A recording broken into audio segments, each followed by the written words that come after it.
Good morning everyone. कैसे हैं आप सभी? आई होप आप सभी अच्छे होंगे और आप सभी की पढ़ाई जो है वो अच्छी चल रही होगी। और आपने आई होप कि आपने वो क्लासेस जो है ना ग्रामर की वो देख ली होगी। अभी तक ग्रामर की हो चुकी हैं 5 classes.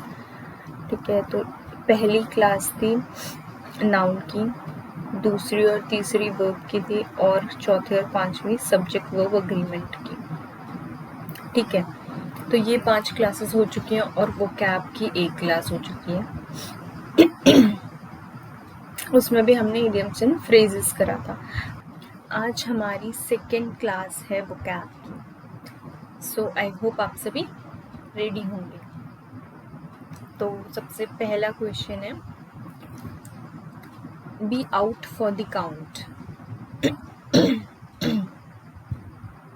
B out for the count. Option है sleeping deeply, counting money carefully, पैसे गिनने की बात कर रहे हैं, या फिर to count each step one takes, steps गिनने की बात हो रही है, या फिर टू बी वेरी हैप्पी। तो आपको क्या लगता है be out for the count का मतलब क्या होगा? देखो, काउंटेड आउट ऐसा कहते थे ना, बॉक्सिंग में कहते थे ये चीज़। बॉक्सिंग या रेसलिंग, आई थिंक बॉक्सिंग में था। तो उसमें अगर आप किसी को डिफीट कर देते हो और वो नहीं उठ पाता है तो उसमें काउंटेड आउट बोलते हैं। ठीक है, तो वही चीज़ यहाँ पे यूज हुआ है। Be out for the count means unconscious हो जाना। तो इसका मतलब क्या होता है? अनकॉन्शियस हो जाना, अनकॉन्शियस हो जाना, या फिर और डीप स्लीप में होना। किसमें होना? डीप स्लीप में होना। तो कौन सा वाला ऑप्शन होगा? आंसर होगा option number A, sleeping deeply. Second है go by the book. Go by the book. So options देखो, to buy a book of one's choice, अपनी पसंद की बुक खरीदना, टू अंडरस्टैंड द बुक, किसी बुक को समझना, to follow someone who reads books, तो किसी को फॉलो करना जो किताबें पढ़ता है, टू फॉलो रूल्स एग्जैक्टली, या फिर जो नियम है, जो रूल्स हैं उनको फॉलो करना। तो देखो, गो बाय द बुक कहाँ से आया ना, मतलब जैसे सपोज कर लो कि कोई बुक है, ठीक है, उसमें क्या लिखा है ना, उसमें रूल्स लिखे हैं। ऐसे याद करो कि उसमें रूल्स लिखे हैं, किसी बुक में रूल्स लिखे हैं। तो आपसे कहा जा रहा है कि go by the book, that means you have to follow the rules, follow the rules, to follow rules exactly, जो किताब में लिखा है वही आपको फॉलो करना है। सो आप इस तरीके से याद कर सकते हैं कि कोई बुक है जिसमें रूल्स लिखे हैं, तो आपसे कहा जा रहा है गो बाय द बुक, और दैट मीन्स आपको कहा जा रहा है इस बुक के रूल्स को फॉलो करने के लिए। ठीक है, अगला देखते हैं double talk. Interfering while someone is talking, कोई बात कर रहा है तो आप बीच में क्या कर रहे हो? इंटरप्ट कर रहे हो उसे। स्पीकिंग विद डबल मीनिंग, ऐसी बात कहना जिसके 2 अर्थ हों।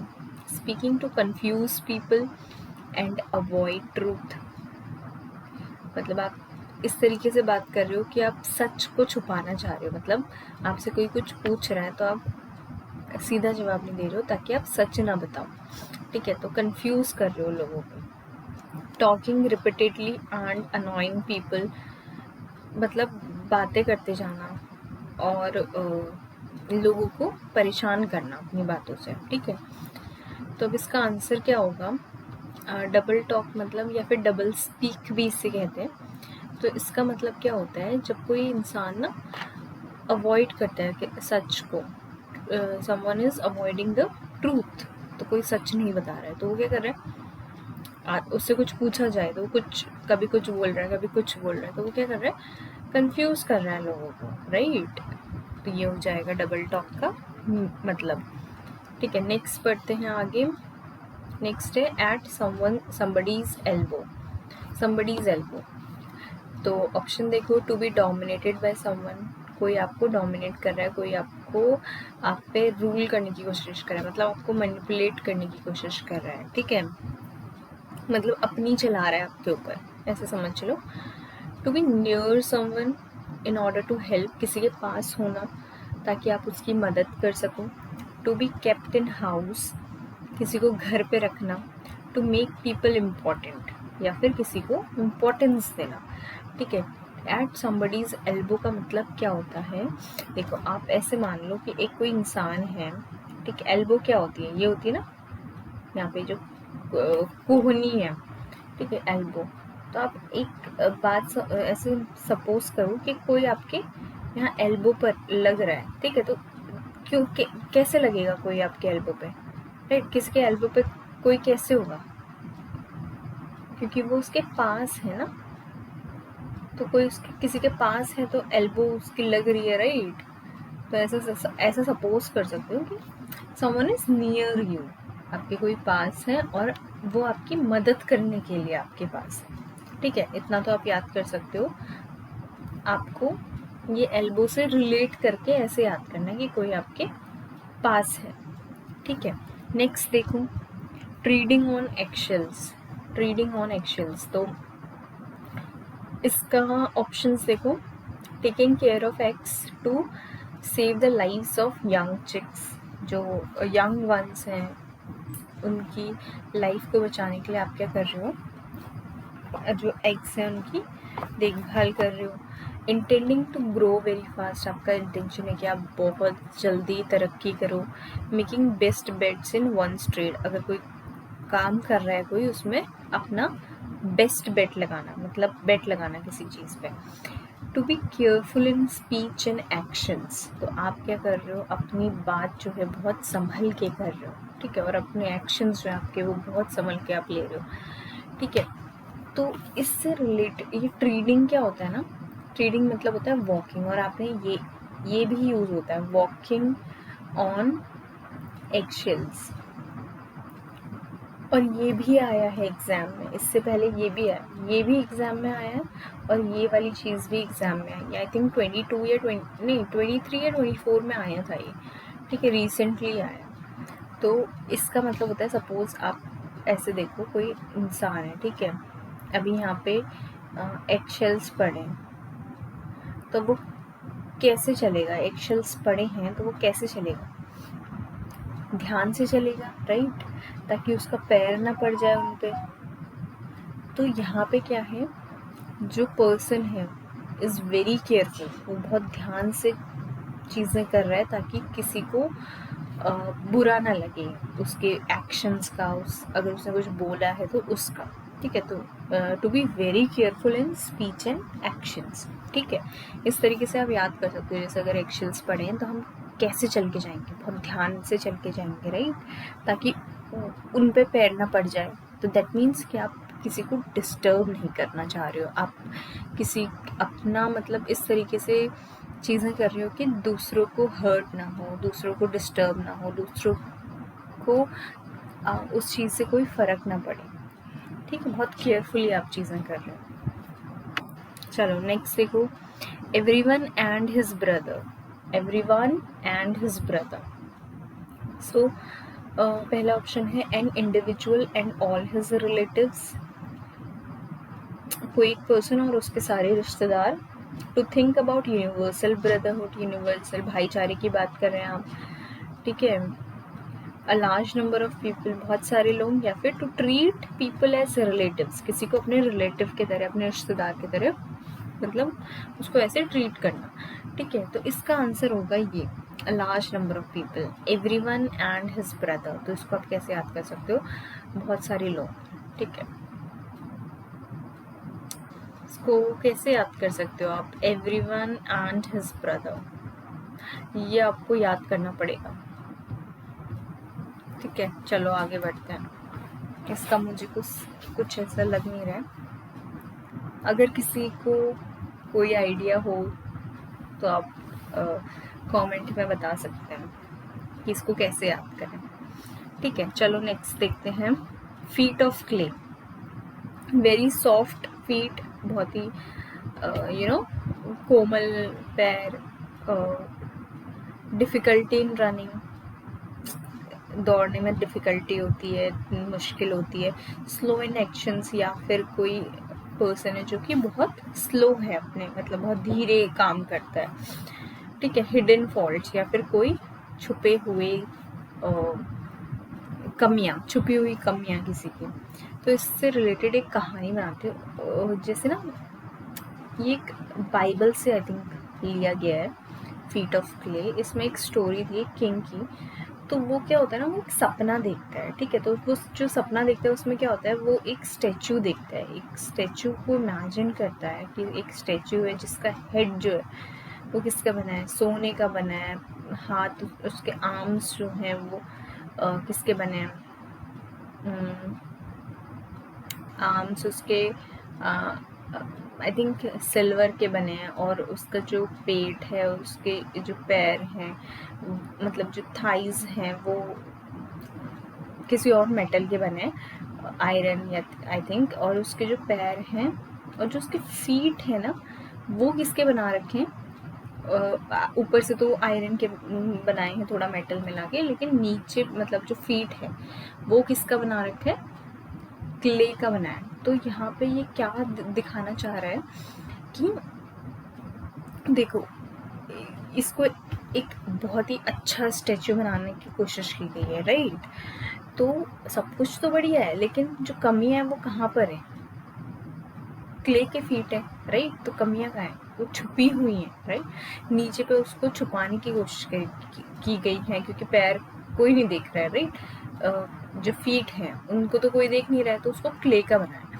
तो हिडन फॉल्ट्स, इस तरीके से आप याद कर सकते हो, हिडन फॉल्ट्स इसका आंसर होगा, ठीक है। नेक्स्ट देखते हैं, feel the pinch. Feel the pinch, ठीक है। पिंच क्या होता है आपको पता है ना, पिंच करते हैं किसी को, ठीक है, चिंगोटी काटते हैं, इस टाइप का कुछ होता है। तो being hurt and wounded by someone, तो किसी ने आपको हर्ट कर दिया, किसी ने कुछ ऐसा कर दिया जिससे आपको चोट लग गई, ठीक है। To remain silent on injustice, अगर किसी ने आपके साथ अन्याय किया है फिर भी आप शांत हैं, आप शांत रह रहे हैं, तो ये होता है। या फिर having financial problems all of a sudden, अचानक से कोई फाइनेंशियल प्रॉब्लम आ जाना, मतलब पैसे की कमी या फिर ऐसी कुछ प्रॉब्लम हो जाना फाइनेंशियल, ठीक है। फीलिंग डिसअपॉइंटमेंट, या फिर बुरा फील करना, डिसअपॉइंटेड फील करना, ठीक है। तो इसका देखो, फील द पिंच जो है वो क्या होता है, अचानक से आपका sudden, all of a sudden कोई फाइनेंशियल प्रॉब्लम आना, अचानक से you are feeling the pinch, आपको क्या फील हो रहा है, दैट पिंच ऑफ व्हाट, किसकी पिंच फील हो रही है, फाइनेंशियल प्रॉब्लम्स की, ठीक है, फाइनेंसेस की, ठीक है। तो क्योंकि आपको पता है कि फाइनेंसेस बहुत ज़्यादा इम्पॉर्टेंट है लाइफ में, भी तो चाहिए ही होता है ना।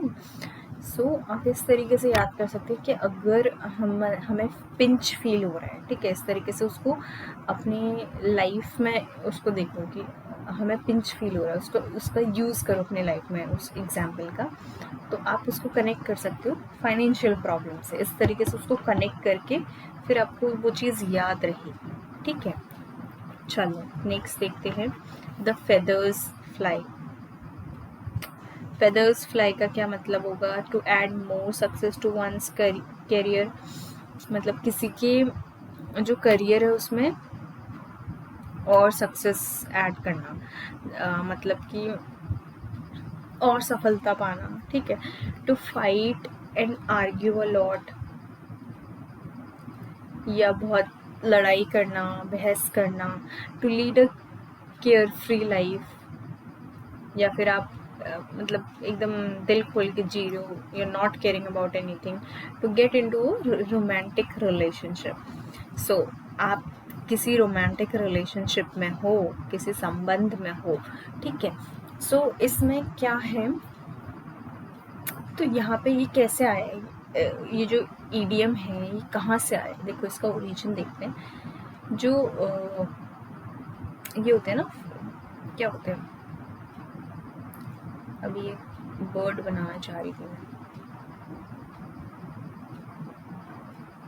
सपोज कर लो कोई बर्ड है, जैसे कौन सी बर्ड,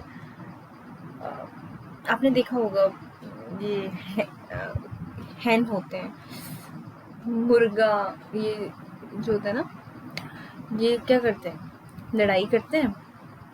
तो लड़ाई करते हैं तो क्या हो जाता है उस टाइम पे,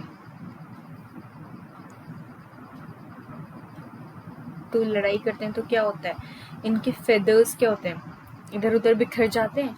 तो वहीं से ये चीज़ आई है, फेदर्स फ्लाई। तो इसका आंसर क्या होगा, to fight and argue a lot. ठीक है, नेक्स्ट देखते हैं a foregone conclusion. A foregone conclusion का क्या होगा, ऑप्शंस देखो, अ जनरस गिफ्ट, बहुत ही उदार गिफ्ट किसी ने आपको दिया है, कोई तोहफा।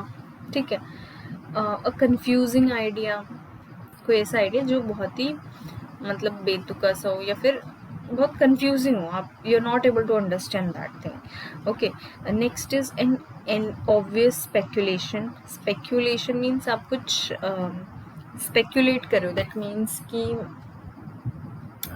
अंदाज़ा लगा रहे हो, ठीक है, कि ऐसा हो सकता है, ऐसा कुछ स्पेक्यूलेट कर रहे हो, तो वो चीज़ हो गई। नेक्स्ट है N inevitable result. Inevitable result means, inevitable वो चीज़ होती है जो होकर ही रहेगी, मतलब जिसको अवॉइड करना बहुत ही मुश्किल है। ठीक है, सर्टेन टू हैपन, इसका मतलब होता है सर्टेन टू हैपन। ठीक है, तो इनएविटेबल रिजल्ट, तो कंक्लूजन जो है, ये फॉरगॉन कंक्लूजन क्या होता है, ये इनएविटेबल रिजल्ट होता है। ठीक है, इतना हो गया। ये तो हो गए हमारे कुछ PYQs, CDS के PYQs हैं। अब नेक्स्ट देखते हैं वॉक द टाइट रोप। आपने वो देखा है, जैसे सर्कस होता है तो उसमें क्या होता है ना, ऐसे रस्सी बांधी जाती है, पोल से रस्सी बांधी है, और इसको कहते हैं टाइट रोप। ठीक है, अब इस पे ना कोई चलता है, कोई आदमी जो है, कोई पर्सन जो है वो उस पे चल रहा है, ठीक है, बैलेंस बनाते हुए, तो वो क्या है, टू बी वेरी कॉशियस, नहीं तो गिर जाएगा ना, तो उसको क्या होना पड़ेगा, कॉशियस होना पड़ेगा, बहुत ध्यान से चलना पड़ेगा। ठीक है, तो to walk the tightrope मतलब क्या होता है, to be very cautious. Sword of Damocles, sword of Damocles ना, ये एक वहाँ से आया है, मतलब ऐसे तलवार है ना, तलवार लटक रही है, ऐसे कोई कोई तलवार है, वो लटक रही है आपके गर्दन पे, स्वॉर्ड ऑफ डेमोकल्स। तो एक कोई पर्सन है, उसके गर्दन पे तलवार लटक रही है, और वो जो तलवार है ना, वो बहुत ही, आप ऐसा समझ सकते हो कि इस तरीके से बंधी है कि वो किसी भी समय आपके सर, मतलब आपके जो गर्दन पे गिर सकती है। ठीक है, तो वो कांस्टेंट थ्रेट मीन्स लगातार आपके ऊपर एक भय बना है, एक थ्रेट है आपके ऊपर। ठीक है, आपको किसी चीज़ का भय बना है कि ये कभी भी आपके ऊपर गिर सकती है। ठीक है, sword of Damocles means a constant threat through thick and thin.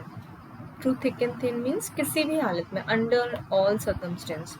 जैसे आप ऐसे एग्जाम्पल दे सकते हो कि that person was with me through thick and thin, तो मतलब मेरे अच्छे बुरे हालातों में that person was with me. ठीक है, एंड इन स्मोक, धुआं, मतलब अंत में कुछ नहीं रहना, सिर्फ धुआं रहना। So that means yield no result, तो अगर कुछ नहीं रहा, बस end in smoke, everything has ended in smoke, तो दैट मीन्स कुछ रिजल्ट नहीं रहा, बस धुआं धुआं हो गया। ठीक है, सब कुछ, तो yield no result. Keep the wolf from the door, wolf from the door का मतलब होता है अवॉइड स्टारवेशन, मतलब इतना होना कि आप अपनी भूख, मतलब खाना खा पा रहे हैं, आपके पास इतना है कि आप अपनी भूख मिटा पा रहे हैं। ठीक है, तो you are able to keep the wolf from the door. ठीक है, smell a rat, smell a rat, ये बहुत सुना होगा आपने, मतलब आपने कुछ आपको कुछ स्मेल आ रही है, मीन्स दैट मीन्स, और किसकी स्मेल आ रही है, जैसे कोई चूहा मरा है या ऐसे इसकी स्मेल आ रही है, तो दैट मीन्स आप कुछ डिटेक्ट समथिंग रॉन्ग। ऐसा होता है ना, जैसे आप सपोज कहीं पे चूहा मरा है और आपको उसकी बदबू आ रही है, तो आप ऐसे ढूंढते हो कि नहीं ढूंढते हो कि क्या, कहाँ पे क्या हुआ है करके। ये किसकी बदबू आ रही है, राइट? तो you have smelled the rate, you have smelled the rate, that means कि आपने कुछ डिटेक्ट करा है, मीन्स आपने कुछ खोजा है कि हाँ यहाँ से बदबू आ रही है, कुछ गलत हुआ है यहाँ पे। So you are detecting something. A square peg in a round hole, that means a square peg in a round hole। देखो एक स्क्वायर पेग है, कोई स्क्वायर है, ठीक है, और उसको आपको राउंड होल में, अगर कोई राउंड होल है उसमें आपको ये लगाना है, स्क्वायर पेग लगाना है, ठीक है। तो क्या मतलब है इसका? दैट मीन्स ये फिट नहीं हो रहा है इसमें, that means a misfit in the environment, that means a misfit in the environment. Cut to the quick, cut to the quick कहाँ से आया? इसमें ना कुछ आई थिंक क्विक कुछ चीज़ होती है, हाँ कोई टिश्यू को बोलते थे, ये यहाँ पे ये स्पेलिंग नहीं थी, कुछ और स्पेलिंग थी इसकी, क्विक इस टाइप की कुछ स्पेलिंग थी। तो उसमें क्या है, टिश्यू को बोलते थे। तो वहाँ पे जब टिश्यू को कट लगाते थे, इसका ओरिजिन बता रही हूँ, जब टिश्यू को कट लगाते थे तो उसमें क्या हो रहा है, वहाँ से ये चीज़ आई है, कट टू द क्विक। तो that means you are hurt intensely, ठीक है। अब टिश्यू को कट लगाओगे तो हर्ट होगा ही होगा ऑब्वियसली, ठीक है। तो अब इसका पहले ये था कि फिजिकली हर्ट हो रहा है, ठीक है। अब इसमें फिजिकल प्लस इमोशनली अगर आप हर्ट है तब आप cut to the quick use कर सकते हो। Bolt from the blue, bolt from the blue, जो थंडर बोल्ट होती है ना उसकी बात हो रही है। तो एन अनएक्सपेक्टेड डिजास्टर, अचानक से कोई अनएक्सपेक्टेड मतलब अचानक से कोई डिजास्टर हो जाए, कोई दुर्घटना हो जाए, तो आप उसको क्या कहोगे? बोल्ट फ्रॉम द ब्लू, क्योंकि बोल्ट क्या होता है, अचानक से तो आती है, राइट? तो उसी तरीके से lend an ear, lend an ear मैंने एक लास्ट क्लास में बताया था, ऑल ईयर्स, ऑल ईयर्स मतलब भी यही था, किसी की बात सुनना, ठीक है। टू पे अटेंशन, किसी कोई कुछ बोल रहा है और आप उसको सुन रहे हो, तो you are paying attention to that person, you are listening to that person, ठीक है। आज हम इतना ही करेंगे, थैंक यू। सो अब हम नेक्स्ट क्लास में मिलते हैं, ठीक है। बाकी सारी क्लासेस भी आप कवर कर लेना।